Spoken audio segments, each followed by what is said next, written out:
সেইଥିପାଇଁ ଯୀଶୁ ଜଗତକୁ ଆସି କଣ ବୋଲି କହୁଛନ୍ତି, ମନ ପରିବର୍ତ୍ତନ କର। କଣ ପରିବର୍ତ୍ତନ?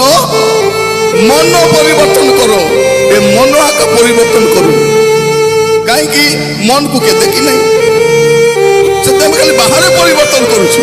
ଆମର ବିଧବାଟା, ଆମର ଖାଇବାଟା, ଆମର ଘରକୁ ପରିବର୍ତ୍ତନ କରୁଛୁ। ମନକୁ ପରିବର୍ତ୍ତନ କାହିଁକି ପରିବର୍ତ୍ତନ କରୁନୁ? ମନକୁ ତ କେ ଦେଖି ନାହାନ୍ତି। କିନ୍ତୁ ଆମେ କେମିତି ଜୀବନ କାଟୁଛୁ এই বিষয়ে কেହି ଜାଣନ୍ତି କି ନ ଜାଣନ୍ତି, ପ୍ରଭୁ ଜାଣିଛନ୍ତି। ପ୍ରଭୁଙ୍କ ଦାସ ଗୋଟେ ପଦ ପଢୁଥିଲେ, ଶେଷ ମଣ୍ଡଳୀ ଲେଖା ସେଟା ଲାଉଦିକିଆ ମଣ୍ଡଳୀ।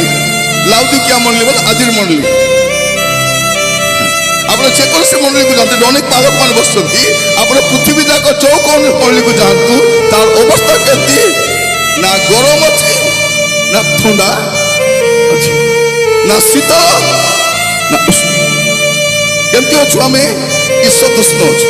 ଈଶଦୁଷ୍ଣ ବୋଲି କିଛିଟା ଉଷୁମ, ଗରମ ନାହିଁ କି ଥଣ୍ଡା ନାହିଁ, ଉଷୁମ ବୋଲେ କଣଟା ସେଟା? ଶନିପାତିଆ ଖ୍ରୀଷ୍ଟିଆନ ବୋଲବେ।